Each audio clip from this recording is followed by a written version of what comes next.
아주 오래전인 것 같은데요. 우리나라에 아주 대표적인 코미디 프로그램이 있었습니다. 웃으면 복이 와요. 아십니까? 이게 이제 안다 모르나에 따라서 나이가 구별이 될 터인데 아마 우리는 교회 성도들은 대부분 다 아는 것 같습니다. 웃으면 복이 와요. 아마 이 한때는 시청률이 굉장히 높은 프로그램이었어요. 왜냐하면은 당대 최고의 코미디언들이 다 등장을 했던 프로그램이거든요. 그런데 이 프로가 그렇게 인기 있었던 것은 아주 재미있고 당대 최고의 코미디언들이 다 등장을 했기 때문이기도 하지만 저는 개인적으로 그 제목도 한몫했다고 생각합니다. 우리 모두가 웃을 일이 별로 없을 때, 힘들고 어려울 때 이 코미디 프로그램은 우리에게 이렇게 말하는 거예요. 웃으면 복이 옵니다. 복이 와서 웃는 게 아니라 웃으면 복이 옵니다. 일리가 있는 말이죠. 그런데 안타깝게도 오늘 우리가 읽은 성경의 예수님은 정반대로 말씀을 하십니다. 웃으면 복이 오는 게 아니라 뭐라 그러죠? 애통하는 자는 복이 있나니 그들이 위로를 받을 것이다. 이렇게 말합니다. 애통하는 자.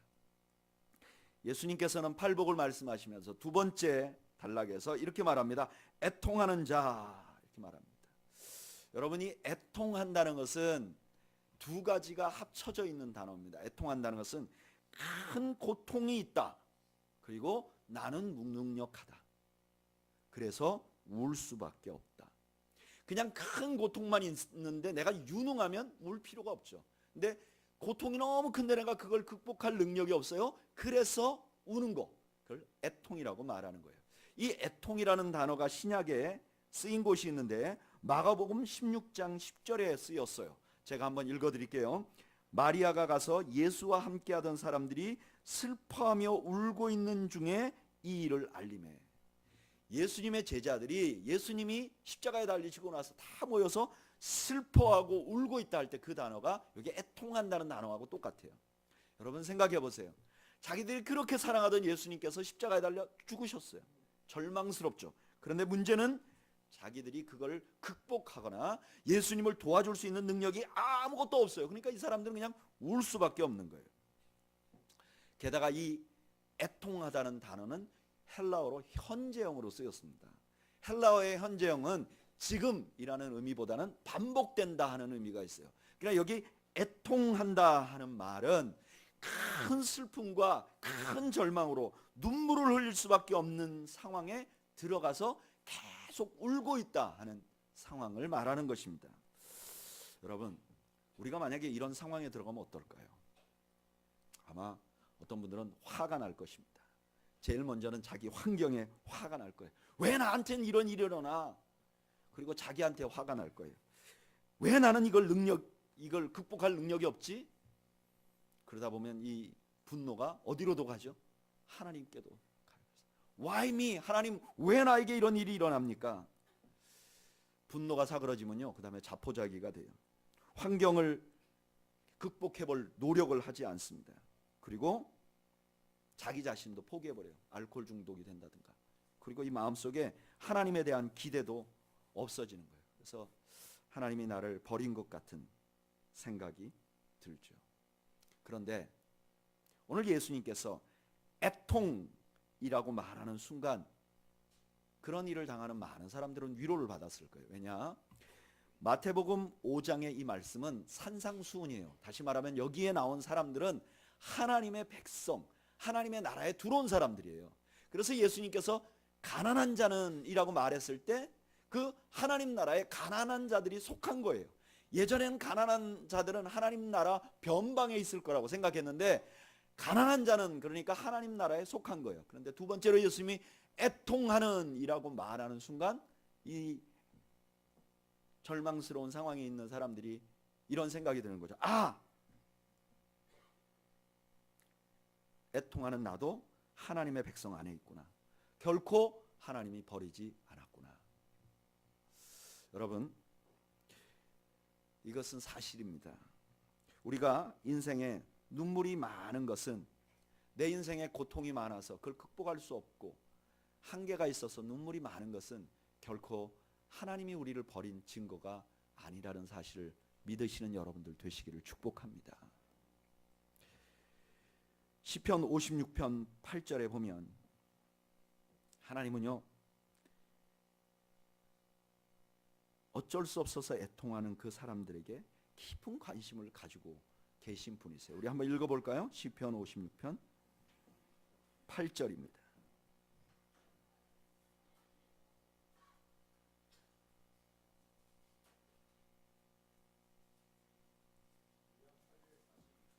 구약 842페이지 시편 56편 8절.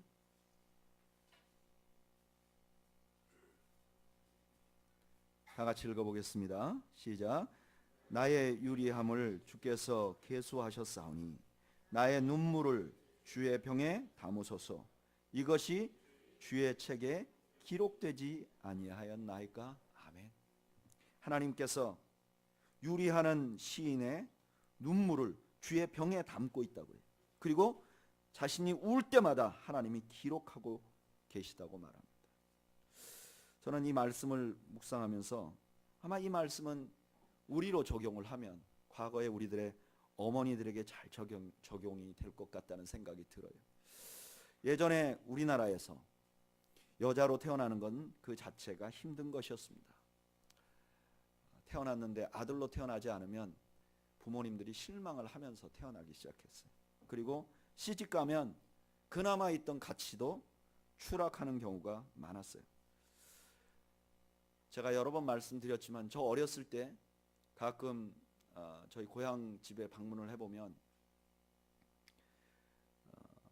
저녁 식사, 하루 종일 농산일하고 저녁 식사를 할 때가 되면 할아버지하고 손자가 겸상을 합니다. 아들들이 방에서 겸상을 합니다. 그리고 딸들이 할머니와 함께 방에서 먹습니다. 그런데 우리 어머니는 작은 어머니하고 부엌에서 일식일찬 밥에다 된장 비벼서 그냥 드십니다. 사회생활도 여성들이 사회생활하는 건 굉장히 어려운 시기가 있었습니다. 제가 어려서 이런 얘기를 공공연하게 들었어요. 남자들이 서슴지 않고 공공장소에서 여자가 아침부터 재수없게, 이런 말. 참 지금은 섬찟섬찟한 말인데 제가 어렸을 때 그런 말을 우리나라 남자들은 서슴없이 했습니다. 그런데 이런 여자분들이 모정이 있어서 자식들을 위해서 말하지 않고 참고 인내하며 살아왔어요. 아마 어려울 때마다 그냥 울었을 것 같아요. 저희 어머니도 그랬고 여기 계신 어머니들도 그렇고. 아무도 몰라주죠. 남편도 몰라주고.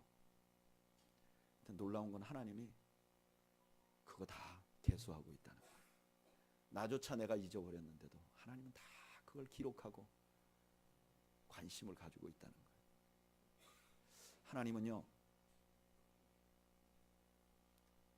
어려운 고통 속에서 눈물을 흘릴 수밖에 없는 사람을, 또 그런 상황에 있는 것이 하나님으로부터 배제됐다는 뜻이 아님을 여러분 믿으시길 바랍니다.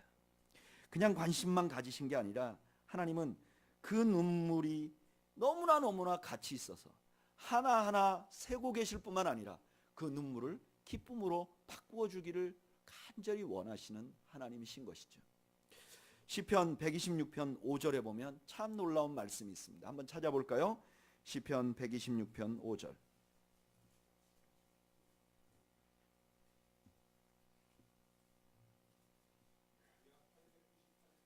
구약 898페이지.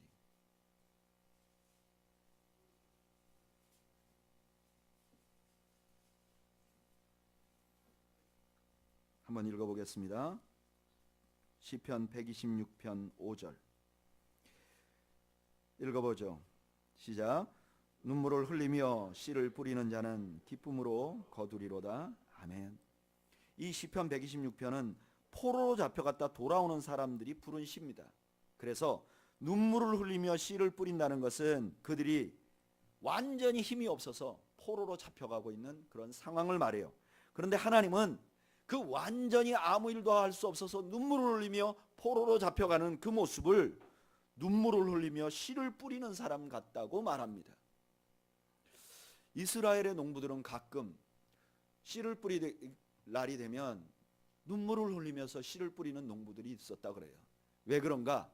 보통 씨를 뿌릴 때가 되면 작년에 추수했던 것들이 다 없어지는 때가 된다는 거예요. 그래서 이미 씨를 뿌릴 무렵이 되면 가족 가운데 음식이 없어지고 어른들은 이미 굶고 아이들이 못 먹어서 막 아버지한테 보채고 이런 상황인 거예요. 그런데 이 아버지는 눈물을 머금고 보호하고 있는 음식이 있어요. 씨앗이 있어요. 이거는 밭에 뿌려야 돼. 그래서 이걸 농사를 지어야만 먹을 수 있는 거예요. 그런데 이걸 내가 갖고 있는데 아이들은 먹을 걸 달라고 하니까 아이들을 지금 주면 이 아이들이 허기를 면하고 이 아이들이 이제 웃고 잘 수 있는데 아버지는 그걸 질끈 감고 내년을 위해서 추수 때를 위해서 그걸 가지고 나서 씨를 뿌리는 거예요.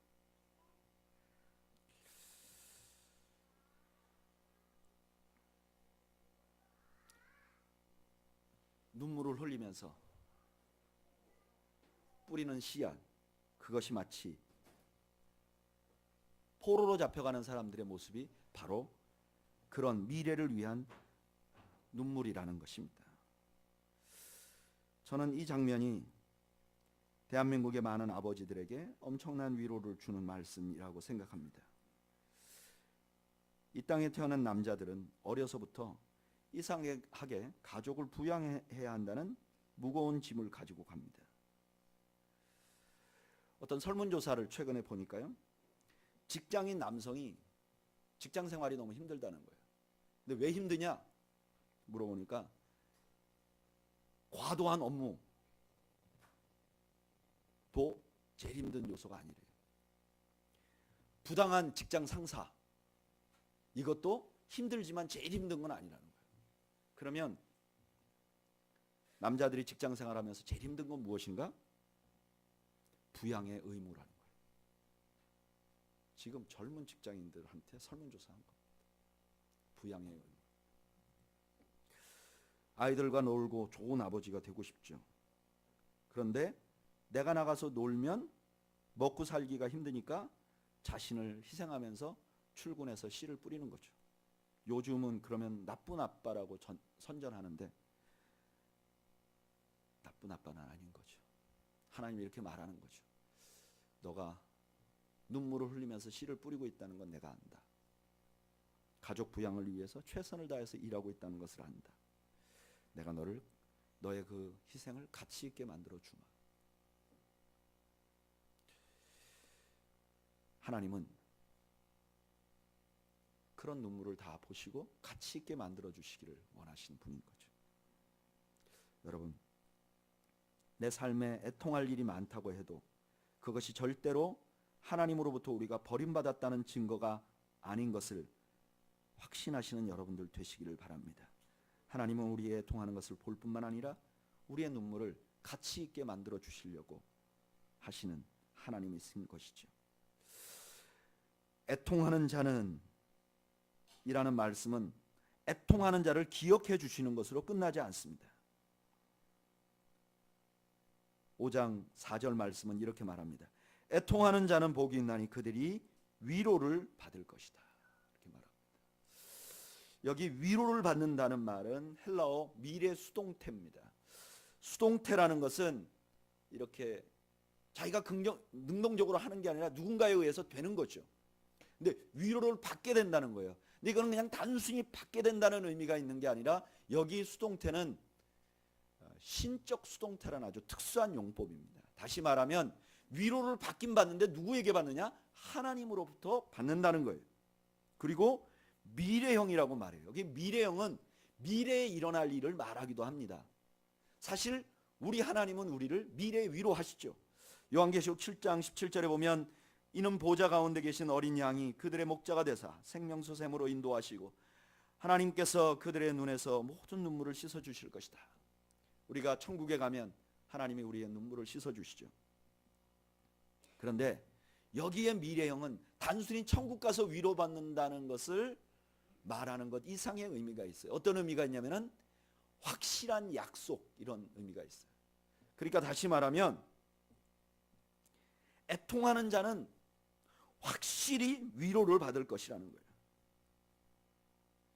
내가 애통을 하면 그것은 하나님이 나를 버린 증거가 아니라 내가 애통하는 것을 하나님이 보시고 하나님은 반드시 우리를 위로해 주겠다는 약속을 주시는 하나님이시라는 거예요. 그럼 하나님께서 우리를 어떻게 위로하시는가? 성경을 보면 하나님이 위로하시는 방법을 한 3가지 정도 알 수 있어요. 첫째, 저를 따라 하시죠. 말씀으로 위로하십니다. 여기 위로한다는 말 자체가 어떻게 하는 걸 말하냐면은 누가 굉장히 슬픈 일을 당했으면 가서 말로 권해서 힘이 나게 하는 거예요. 똑같이 하나님께서도 우리가 아주 낙심한 일을 겪고 어려운 일을 겪으면 하나님께서 말씀으로 우리를 위로하세요. 우리 시편 119편 50절 찾아보겠습니다.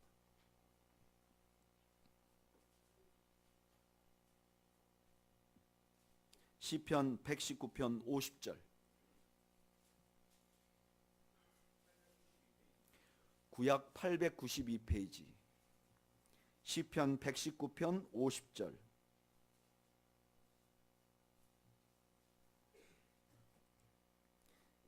읽어보겠습니다. 시작. 이 말씀은 나의 고난 중에 위로라. 주의 말씀이 나를 살리셨기 때문이니이다. 하나님의 말씀이 위로라는 거예요. 로마서 15장 4절에 이렇게 말해요. 무엇이든지 전에 기록된 바는 우리의 교훈을 위하여 기록된 것이니 우리로 하여금 인내로 또는 성경의 위로로 소망을 가지게 함이라. 하나님은 우리를 위로하세요. 우리가 애통하는 지경에 있으면 위로하시는데 어떻게 위로하시냐? 하나님의 말씀으로 위로하세요. 여러분, 하나님의 말씀으로 위로한다는 것은 저희들에게 실제적으로 2가지 방법이 있는 것 같아요. 하나는 뭐냐면 우리가 매일 말씀을 묵상할 때 그 말씀을 묵상하는 순간에 개인적으로 감동을 통해서 하나님 나를 위로하시는 거예요. 저는 이런 위로를 아주 뼈저리게 경험한 적이 있어요. 그게 언제냐면 군대 갔을 때. 군대 가기 전까지는 저는 어머님의 보호 아래 있었어요. 친구들의 교제 안에 있었어요. 근데 군대를 가니까 세상에 저 하나밖에 없는 거예요. 딱 떨어져서 세상에 내가 아무 경험해보지 못한 일을 경험해 나가는 거예요. 더군다나 육체적으로 아주 힘든 일을 극복해야 되니까 날마다 한계에 부딪혀요. 저녁에 불침번스라고 깨우면 낮에 녹초가 돼 있는데 일어나야 해요.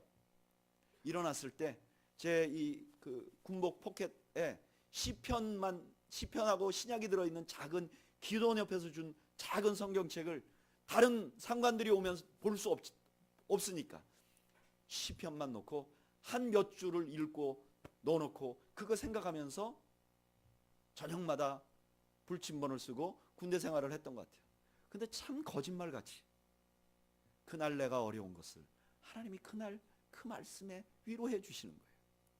순서를 정해놓거나 내가 성경을 좀 아니까 오늘 내가 위로받기 위해서 그 성경을 봐야 되겠다 그런 게 아니라 그냥 매일 똑같이 지나가는데 하나님이 나에게 필요한 말씀을 매일같이 공급해주고 힘나게 하시는 거예요. 참 놀라웠어요. 참 기적 같았어요.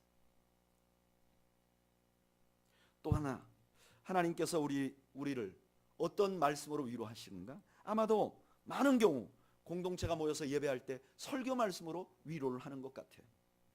제가 최근에 우리는 교회 성도 중에 한 분이 저한테 와서 이런 얘기를 하더라고요. 목사님, 제가 오늘 설교는 꼭 목사님이 저의 환경을 다 알고 말하는 것 같습니다. 4년 반 동안 처음 말하신 분이에요. 처음. 자주 말한 분이 아니에요. 처음 말씀하신 거예요. 그래서 제가 이제 은혜가 조금 적기 시작하는구나. 여러분, 그분의 그 말은 저에게 맞기도 하고 틀리기도 하는 말이에요. 제가 설교 준비를 할 때 우리 공동체를 전혀 염두에 두지 않고 설교 준비를 하지 않습니다. 설교 준비할 때 예화를 써도 웃으면 보기 와요 정도는 알겠지 그렇게 생각하고 준비를 합니다. 그러나 절대로 특별히 한 사람만을 위해서 준비하지 않습니다. 가끔은 제가 설교 준비를 다 했는데 생각해 보니까 이 말씀은 어떤 분에게 부딪히겠다 그러면 빼는 것이 보통 하는 일입니다. 그러니까 누군가 하나를 타겟으로 해서 이 설교 너 들으라 절대로 그렇게 하지 않습니다. 그런데 그 말이 자기에게 온다는 것은 이것은 하나님이 여러분들을 위로하는 순간임을 믿으시는 여러분들 되시기를 바랍니다. 그래서 우리는 고난이 오고 눈물을 흘릴 때가 오면 말씀으로 돌아가야 돼요. 말씀을 읽고 예배를 중단하지 말아야 돼요. 제가 너무 안타까운 것은 우리는 교회 성도들은 그런 분들이 없지만 제가 이제까지 목회하면서 굉장히 어려웠던 거는 제가 볼 때 그분에게 지금 말씀이 정말 필요한데 낙심해서 교회를 안 나와요. 나 이걸 어떻게 해야 될지를 모르는 거예요. 여러분, 어려움이 있고 고통이 있을수록 말씀으로 돌아가고 예배 안으로 들어오는 여러분들이 되시기를 주님의 이름으로 축복합니다. 또 하나, 하나님은요 실제적인 변화로 우리를 위로하세요. 하나님은요 무능력해서 그래 너 괜찮아, 네가 참아, 네가 참는 거야, 이렇게 위로하시는 분이 아니세요. 하나님은 직접적으로 우리의 삶에 들어오셔서 우리의 삶의 환경을 바꿈으로 우리가 위로받게 하시기도 하시는 분이세요. 이사야 51장 3절 우리 한번 찾아볼까요?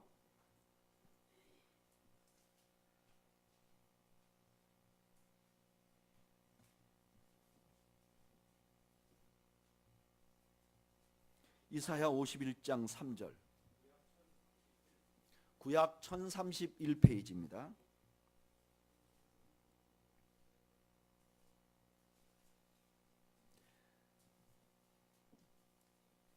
이사야서 51장 3절,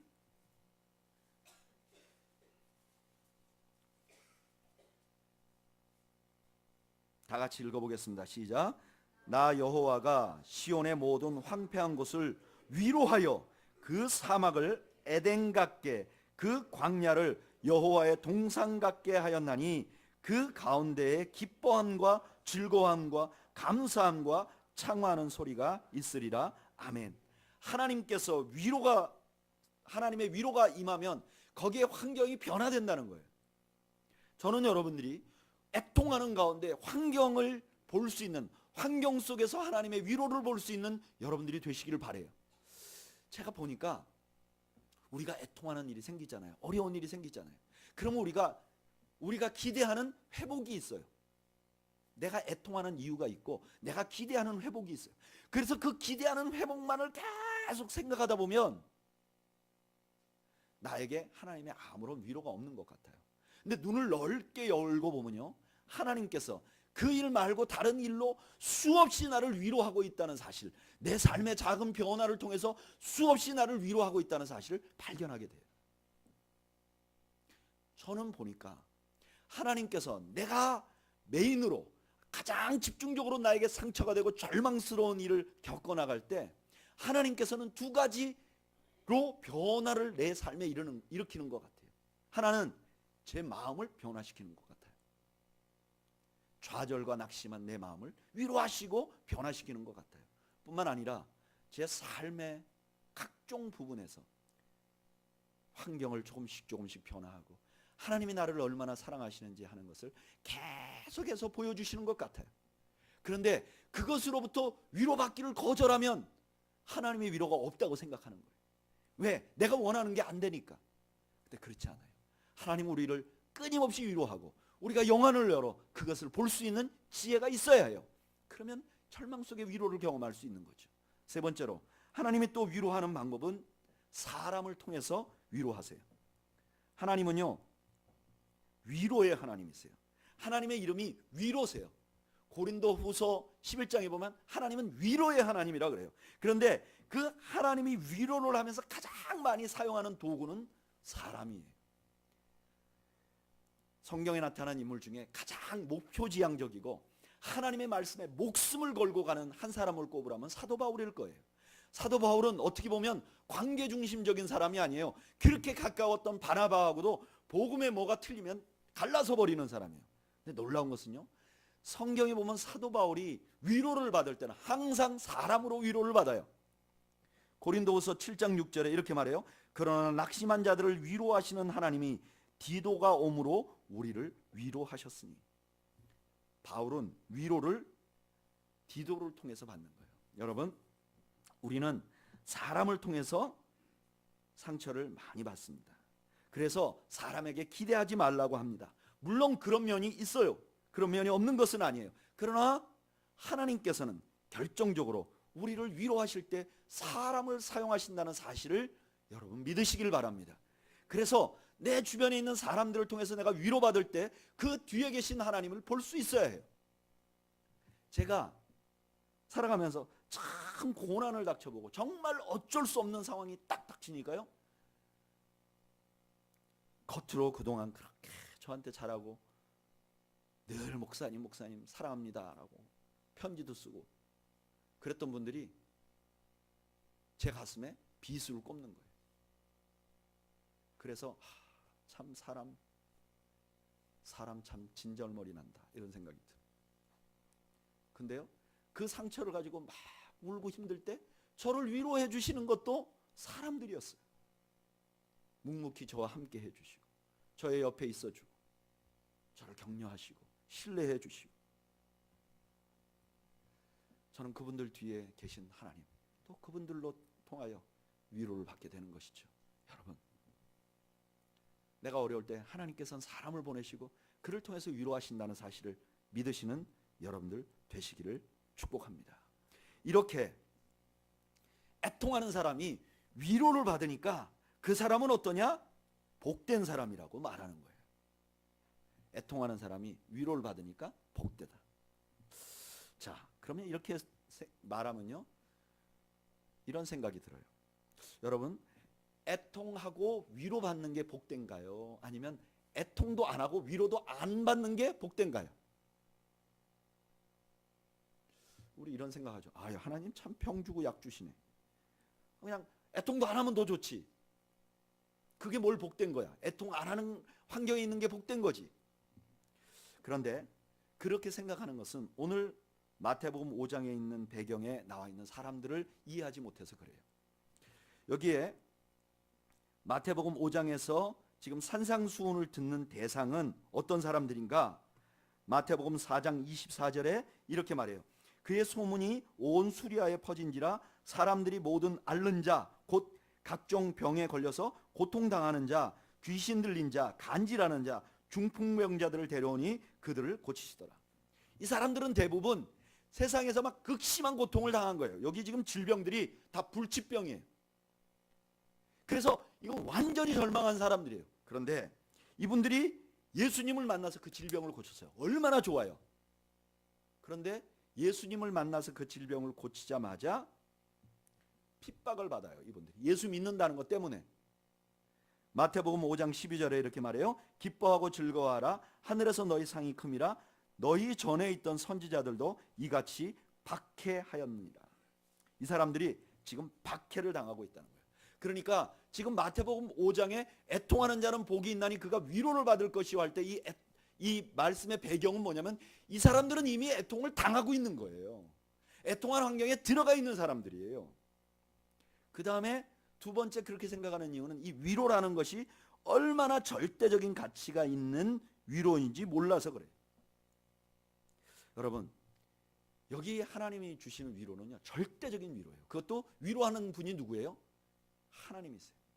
엄청난 일이에요. 여러분, 우리가 고통 속에 있었기 때문에, 그리고 그 가운데서 엄청난 분과 교제가 시작된다면 이것은 엄청난 가치를 가지고 있는 거죠. 그래서 지금 오늘 본문은 이렇게 생각해야 돼요. 어떤 사람이 고통 속에 있어요. 그런데 그 사람은 세상에 위로할 사람들이, 어떤 사람은 세상에 위로할 사람이 있어서 그 사람들에게 위로도 받고 도움을 받아요. 어떤 한 사람. 근데 어떤 사람은 세상에서 위로할 사람도 없고 도와줄 사람도 없어요. 그래서 그냥 하나님 앞에 울기만 하는 거예요. 그런데 그렇게 하니까 하나님 앞에 운 사람은 하늘로부터 위로를 받게 된다는 거예요. 누가 더 복된 거냐? 이런 질문인 거예요. 이해가 되세요? 다시 한번 말씀드릴까요? 애통하는 자가 복이 있다는 것은, 애통하는 것은 똑같아요. 위로받는 것도 똑같아요. 그런데 애통하는 자가 복이 있다는 것은 무엇과 비교가 되냐면, 어떤 사람이 애통할 환경에 있어요. 고통스러워. 근데 이 사람은 도움을 받을 수 있는 여러 가지 길이 있어요. 그래서 그 도움을 통해서 위로를 받아요. 근데 어떤 사람은 아무런 도움을 받을 수 없어요. 그래서 그냥 울기만 하고 애통해하는 거예요. 그래서 그 애통해하는 그 사람들을 하나님이 위로하신다는 거예요. 누가 더 복된 것이냐, 이렇게 말하는 거예요. 저는 이 말씀을 마무리하면서 예전에 제가 다녔던 교회가 생각이 나더라고요. 제가 어렸을 때 다녔던 교회는 2층 상가 교회였습니다. 조그만 도로, 차 2대가 이렇게 양쪽으로 지나갈 만한 도로인데, 이쪽은 연립주택이 있었고 이쪽은 상가가 드문드문 있었는데, 그 중에 2층짜리 상가에 세 들어 있었어요. 아래층은 수포가 있었고 그 옆에는 복덕방이 있는 아주 작은 그 건물이었어요. 2층짜리. 그 2층에 예배를 드리는 그런 교회였어요.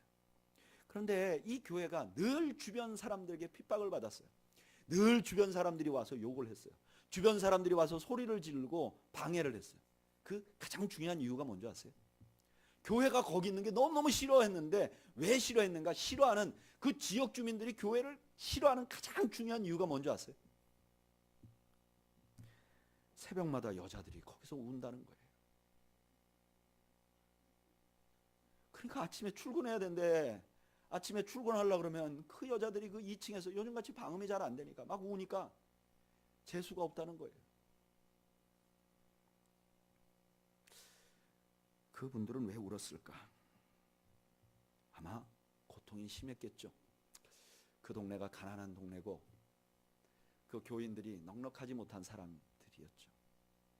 그러니까 엄마들이 새벽에 나와서 막 울었죠. 근데 여러분, 운 이유는 고통이 심해서뿐만 아니라 그분들은 그 길 이외에는 길이 없었기 때문이에요. 그분들은 백도 없었고 돈도 없었어요. 그러니까 교회 와서 우는 것 외에는 다른 길이 없었던 거예요.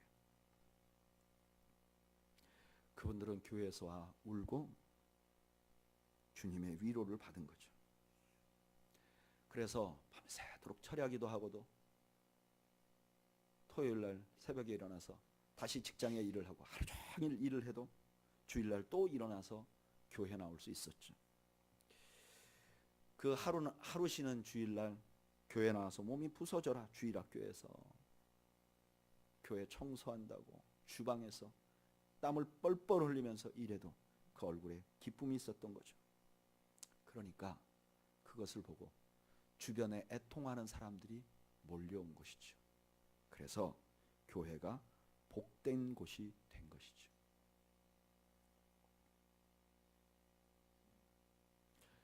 지금은 교회에 우는 사람이 없어요. 왜 그럴까요? 어려움이 없어서 안 우는가? 그렇지 않아요. 제가 여러분들 형편도 다 하면 여러분들 다 울만한 이유를 가지고 계세요. 많은 분들이. 근데 울지 않는 이유는 뭐냐? 교회마다 눈물이 마른 이유는 뭐냐? 주님 말고도 길이 있는 거예요. 통장도 있고요. 국가의 복지도 있고 내가 똑똑한 것도 있어요. 이경렬 목사가 제일 많이 하는 말, 제가 생각해 보니까 이 말을 제일 많이 하더라고요. 제 생각에는요. 내 생각이 옳다는 거예요. 참, 제가 날마다 회개하는데 잘 안 고쳐져요. 네 생각이 뭔가 생각이 있다는 거예요. 뭔가 대안이 있다는 거예요. 뭔가 보관이 있다는 거예요. 내가 할 수 있다는 거예요. 그러니까 위로가 없는 거죠. 위로가 없으니까 복되지 못한 거죠. 그러니까 교회가 비어가는 거죠. 여러분, 우리가 살아가는 인생의 고통은 멈추질 않습니다. 그리고 우리가 모든 것을 해결할 수 없습니다. 우리는 고통스러울 때 둘 중에 하나 선택을 할 수 있습니다. 하나는 내가 아는 한도 내에서 내가 이걸 극복해 보려고 여러 가지 수단을 쓰고 그것을 의지하면서 세월을 보내는 거예요. 또 하나는 내가 일부 해결할 수 있는 능력이 있지만 결국 완벽하게 해결할 능력은 나에게 없다는 것을 고백하고 하나님 앞에 애통하는 거예요. 그러면 하나님의 위로를 받고 그러면 그게 복된 인생이라는 것입니다. 저는 여러분들이 하나님을 절대적으로 의지하는 여러분들이 되시기를 주님의 이름으로 축복합니다.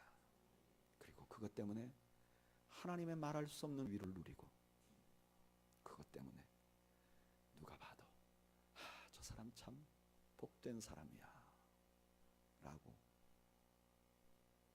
평가를 받는 저와 여러분들이 되시기를 주님의 이름으로 축복합니다. 우리 한번 기도할까요?